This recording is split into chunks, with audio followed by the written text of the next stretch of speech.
Alright folks, welcome back to the Florida Railroad Museum. If you haven't already, go ahead and pull up a chair because this is going to be a bit of an emotional concept, and for most of you and myself included, as we're here to commemorate two former museum members who have since passed from our lives. If you don't already recognize this location, we're at milepost SW 857.0 along our track from Willow to Parrish.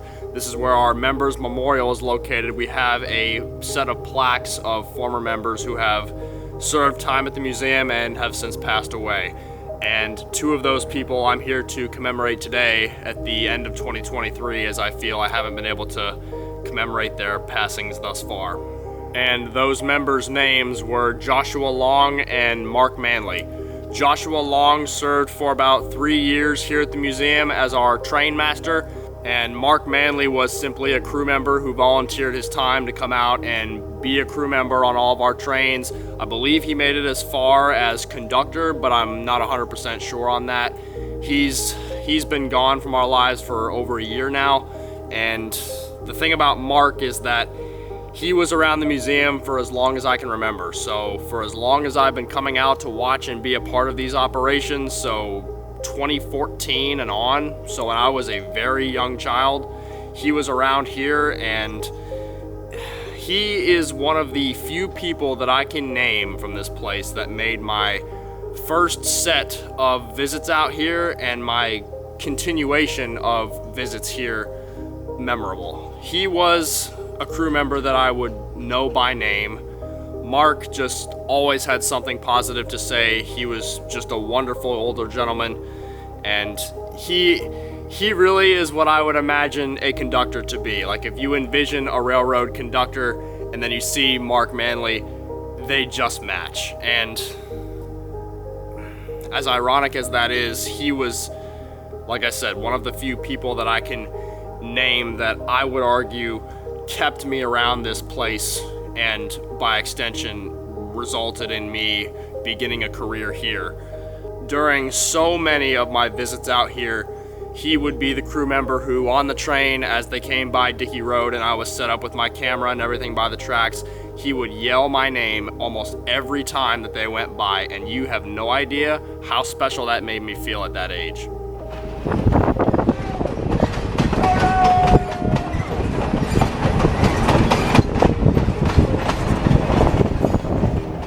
Now, I'm not a terribly emotional person, but when I got that call in September of last year that Mark had passed, it really did hit me, because he'd always be able to strike up a conversation for hours with my grandmother, who was almost always the one who'd be bringing me out here to see these trains. And you know, I could go on for hours with him about train stuff, and he was just a wonderful old guy. And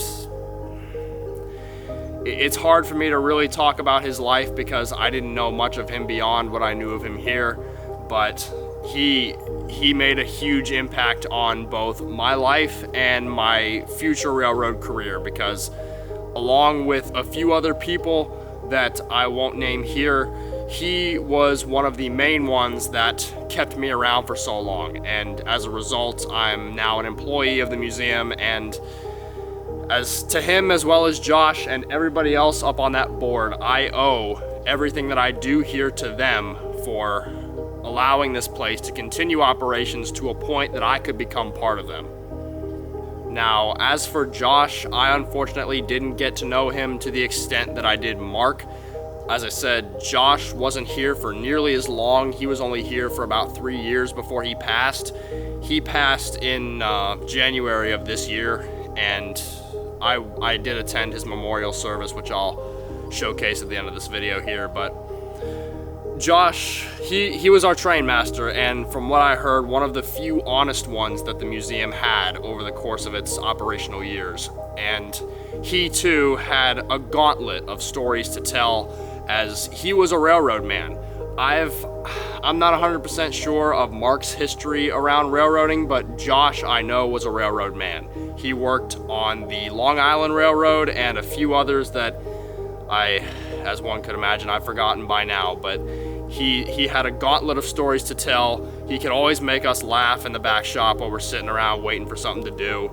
And, you know, it's those experiences like those that I had with Mark passing me on the train at Dickey Road that I will forever cherish and miss, because this place really doesn't feel the same without them.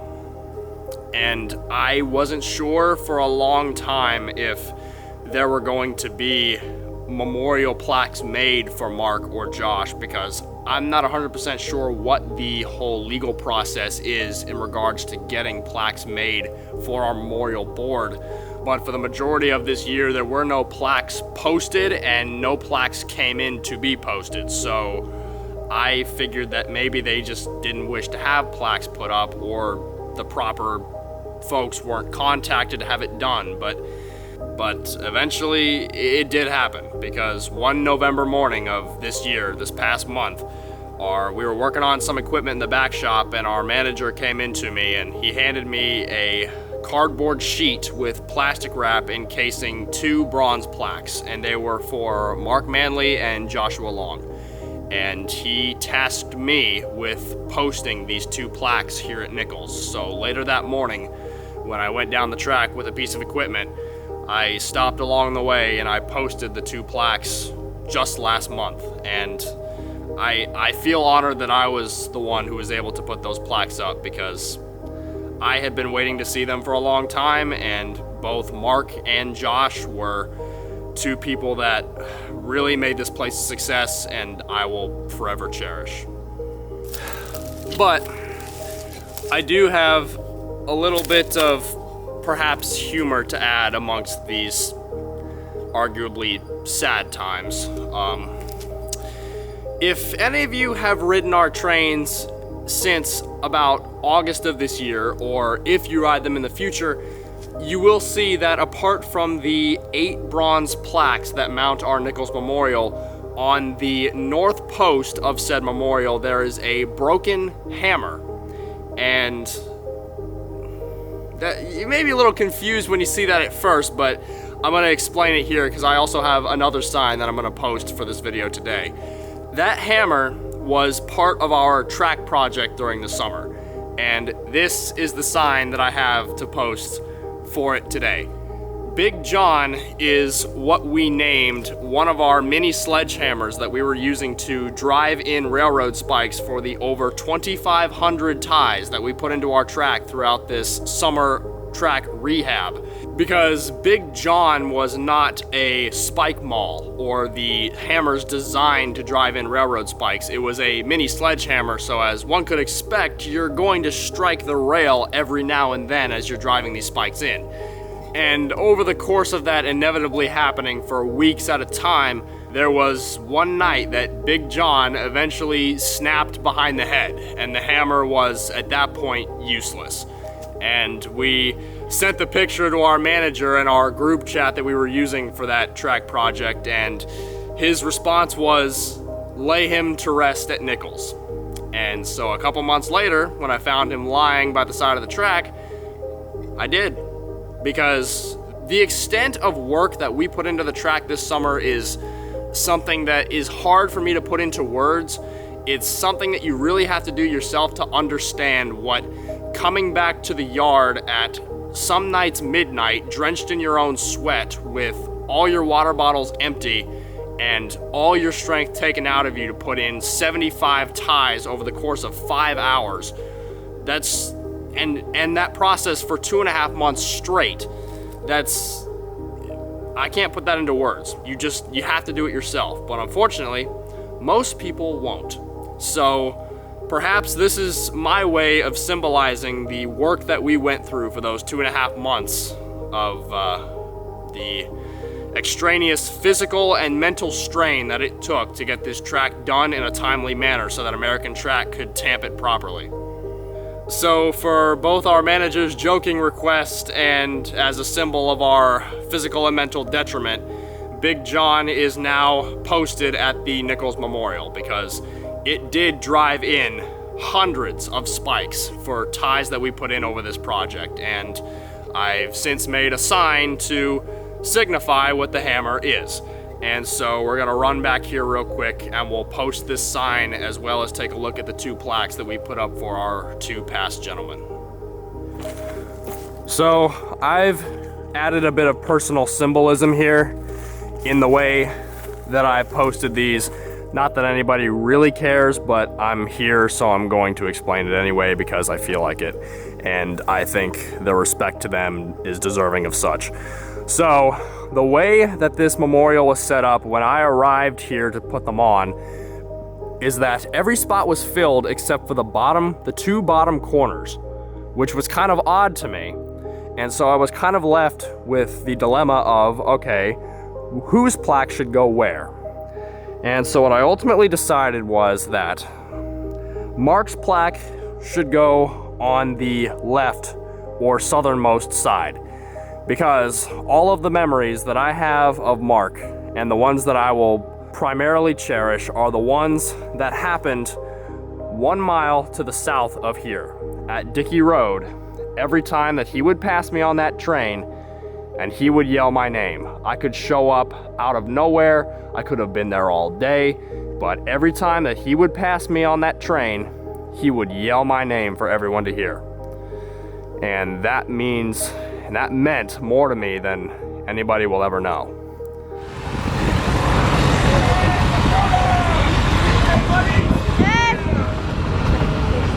So for that reason, I posted Mark's plaque on the south side, closest to Dickey Road, which works in that Josh's plaque could then go on the northernmost side. And that also fits because the last phone conversation that I ever had with Josh was in January of this year, about 2 weeks before he passed away, in Willow, as we were changing out the prime mover engine block in 8330. And so, since my last phone conversation with Joshua Long was 3 miles to the north of here at Willow, it also fits then that his plaque makes it onto the northernmost side closest to Willow. And on the northernmost post is the broken remnants of Big John, responsible for driving in, I tell you, hundreds of railroad spikes throughout our back-breaking summertime rehabilitation. So, to add a little bit of light to this gloomy situation, let's go ahead and post the sign for Big John real quick.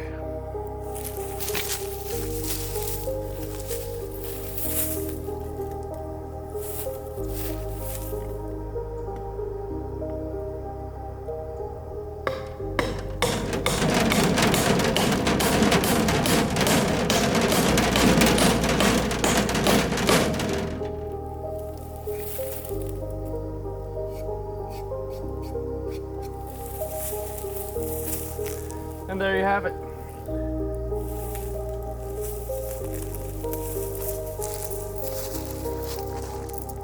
Well, folks, I appreciate you tuning into this. It means a lot to me that I could finally get around to make this memorial, because these are 2 very deserving gentlemen of it.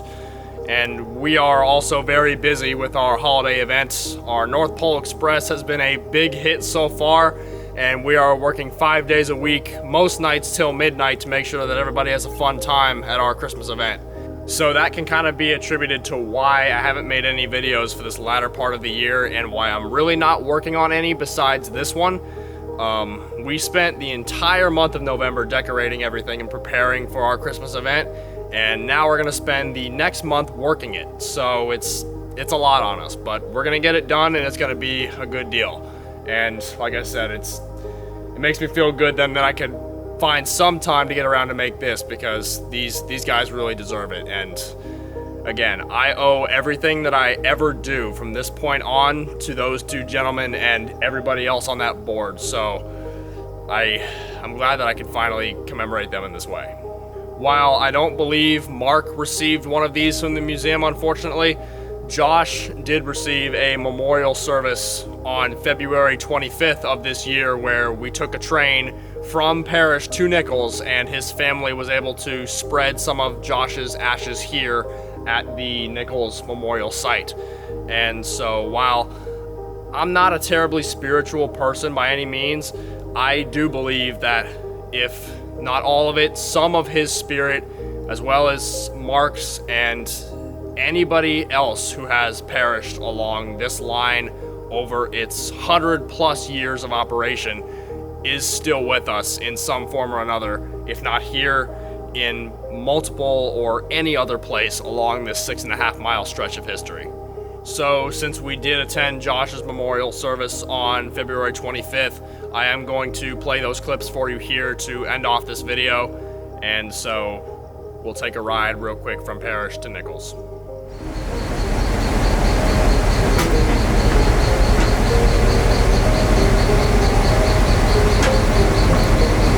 Okay.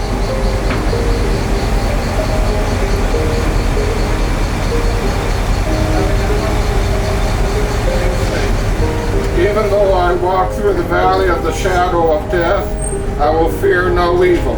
You are with me. Your rod and your staff, they comfort me. You prepare a table before me in the presence of my enemies. His name, and also we need to keep on just coming out here and enjoying the railroad, because that's what, you know, he truly loved, and that's why he wanted to impact everybody, make sure that we kept on loving what he loved most. So let's keep on doing that. Let's keep, you know, strong, and let's keep on keeping on. Father's house, there are many rooms. If it were not so, why do I go and I tell you I prepare a place for you?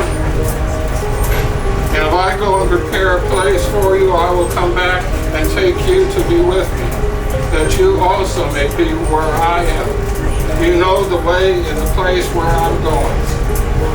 Thomas said to him, Lord, we don't know where you're going, so how can you know the way?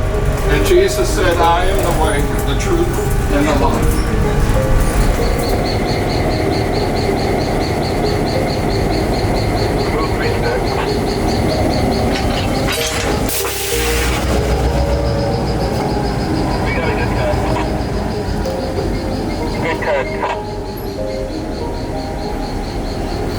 And with that assurance, we give our thanks as we sow these ashes here on your creation. Amen.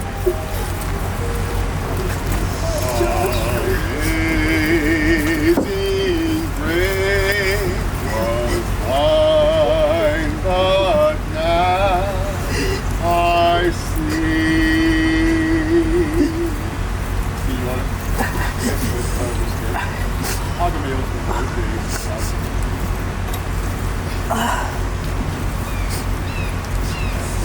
Libre gracia como yo, una vez estuve perdido.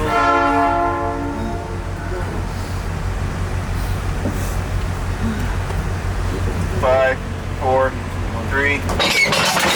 All right, go ahead and stretch.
Preserving railroad history. It is also joining an extended family.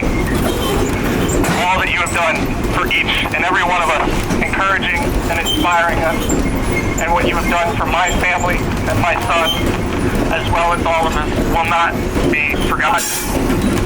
So you are gone, and this is your last train home. As it says in 2 Timothy 4 through 7, I have fought the good fight, I have run the race, and I have kept the faith. I will miss you, brother. Conductor W.G. Chestnut, Train Master Josh Ross. Conductor